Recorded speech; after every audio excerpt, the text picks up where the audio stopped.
Friends, SRH food சேனலில் அன்பான வணக்கம். ஃப்ரெண்ட்ஸ், இங்கே பாருங்கள், கொண்டக்கடலை கிரேவி தான் ரெடி பண்ணியிருக்கோம். ரொம்பவே நல்லாயிருக்கும் ஃப்ரெண்ட்ஸ். வாங்க ஃப்ரெண்ட்ஸ், வீடியோக்குள்ளே போகலாம். ஃப்ரெண்ட்ஸ், இங்கே பாருங்கள், நல்லா ஹெல்த்தியான கருப்பு கொண்டக்கடலை கிரேவி ரெடி பண்ணியிருக்கேன். ரொம்பவே நல்லாயிருக்கும் ஃப்ரெண்ட்ஸ். நல்லா சுட சுட ஆப்பம் வச்சுக்கிட்டு பூரி சப்பாத்திக்கு ரொம்பவே நல்லாயிருக்கும் ஃப்ரெண்ட்ஸ். ஒயிட் ரைஸுக்கும் நல்லாயிருக்கும். இங்கே பாருங்கள் எவ்வளோ திக்காக இருக்குது பாருங்கள்.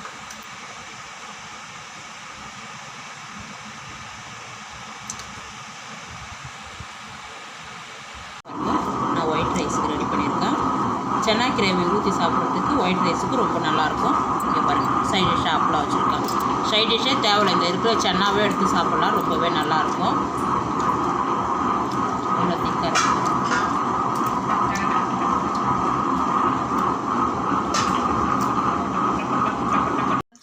கருப்பு கொண்டக்கடலை 8 மணி நேரமாக ஊற வச்சுருக்கேன்.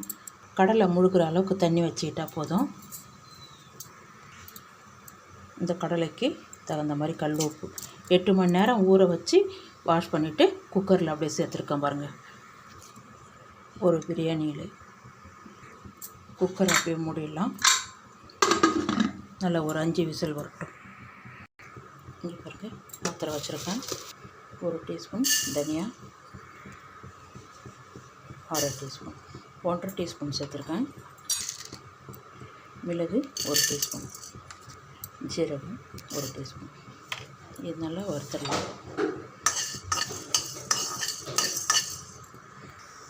இங்கே பாருங்கள், சோம்பு ஒரு 1/2 டீஸ்பூன், கசகசம் 1 டீஸ்பூன்,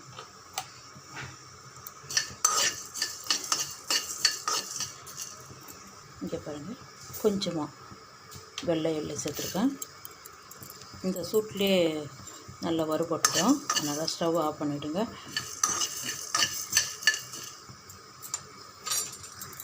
இங்கே பாருங்கள், நல்லா வறுத்தாச்சு. சூடு ஆறிடுது. ஜாரில் சேர்த்துடலாம். எல்லாமே சேர்த்தாச்சு. ஒரு காஞ்ச மிளகாய், 2 ஏலக்காய் நல்லா நைஸாக பொடிச்சிடலாம் ஃப்ரெண்ட்ஸ். இங்கே பாருங்கள், நல்லா அரைச்சிருக்கேன் பாருங்கள். இதை பாத்திரத்துக்கு மாற்றிடலாம். இங்கே பாருங்கள், 2 தக்காளி கட் பண்ணியிருக்கேன். நம்ம பொடி பண்ணோம் இல்லையா, அதே மிக்ஸி ஜாரில் சேர்த்துருக்கேன். இங்கே பாருங்கள், கடலை நல்லா வெந்திருக்கு.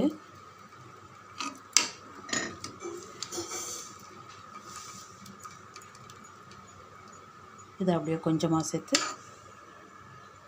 இங்கே பாருங்கள், தக்காளி அரைக்கிறோம் இல்லையா, அதில் அப்படியே கொஞ்சமாக, இங்கே பாருங்கள், இதை நல்லா நைஸாக அரைச்சிடலாம். இங்கே பாருங்கள், நல்லா நைஸாக அரைச்சிட்டேன். இங்கே பாருங்கள், ஒரு குழம்பு கரண்டி அளவுக்கு எண்ணெய் விட்டுருக்கேன். கடுகு உளுத்தம்பருப்பு 1/4 டீஸ்பூன், சோம்பு 1/2 டீஸ்பூன், ஜீரகம் 1/4 டீஸ்பூன். நல்லா பொரியட்டும். கொஞ்சமாக பெருங்காயப்பொடி, 2 பச்சை மிளகாய், 2 வெங்காயம்,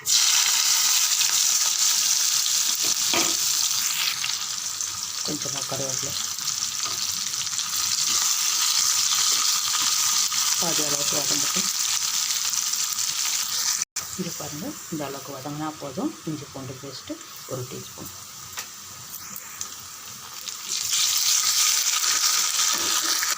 மஞ்சத்தூள் 1/2 டீஸ்பூன், காஞ்ச மிளகாய் தூள்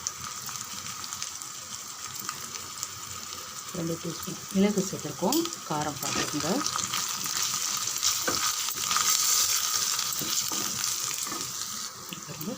நல்லா சமைத்து நம்ம தண்ணியை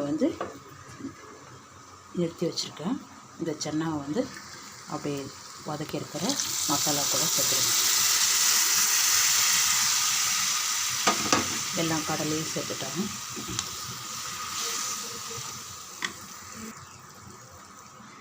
இந்த ஜாரில் அரைச்சாலே தக்காளி விடுது, அதை எடுத்து வச்சுட்டேன். கொஞ்சம் தண்ணி விட்டுடுங்க. அந்த கடலை தண்ணியை அப்படியே விட்டுருக்கேன். அப்படியே கொதிக்கட்டும், மூடி போட்டுடலாம். இங்கே பாருங்கள், கடலைக்கு மட்டும்தான் உப்பு சேர்த்துருக்கோம். இந்த கிரேவிக்கு கல் உப்பு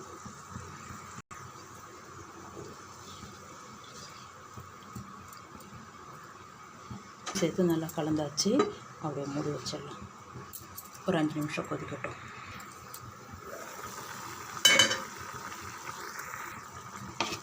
இங்கே பாருங்கள், அரைச்சிருக்கிற தக்காளி, கருப்பு கொண்டக்கடலை,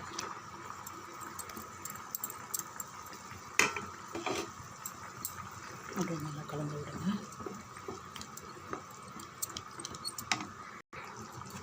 இங்கே பாருங்கள்,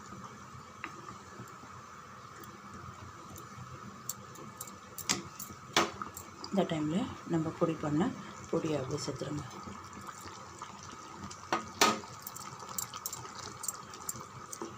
ஒரு 3 நிமிஷம் நல்லா கொதிக்கட்டும்.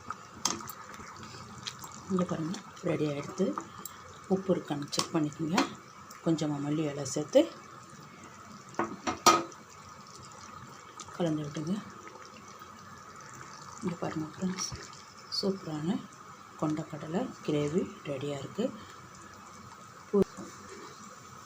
இங்கே பாருங்கள், ஒரு சப்பாத்திக்கெல்லாம் ரொம்ப சூப்பராக இருக்கும். ஒயிட் ரைஸுக்கும் நல்லாயிருக்கும். இங்கே பாருங்கள், ஒரே மாதிரி உருளைக்கிழங்கு ரெடி பண்ணாமல் இந்த மாதிரி சன்னா ரெடி பண்ணால் ரொம்ப நல்லாயிருக்கும் ஃப்ரெண்ட்ஸ். இங்கே பாருங்கள், வாங்க ஃப்ரெண்ட்ஸ் சாப்பிட போகலாம்.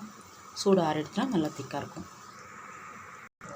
இங்கே பாருங்கள், நல்லா கமன்னு மணமாக இருக்குது ஃப்ரெண்ட்ஸ். இங்கே பாருங்கள், பருப்பு கொண்டக்கடலை வச்சு சூப்பரான ஒரு கிரேவி ரெடி பண்ணியிருக்கேன். ரொம்பவே நல்லாயிருக்கும் ஃப்ரெண்ட்ஸ். இந்த வீடியோ பிடிச்சிருந்தா லைக் பண்ணுங்கள், ஷேர் பண்ணுங்கள், கமெண்ட் பண்ணுங்கள், மறக்காம சப்ஸ்கிரைப் பண்ணுங்கள். அப்படி பக்கத்தில் இருக்க பெல் ஐக்கன் கிளிக் பண்ணிடுங்க. Thank you friends.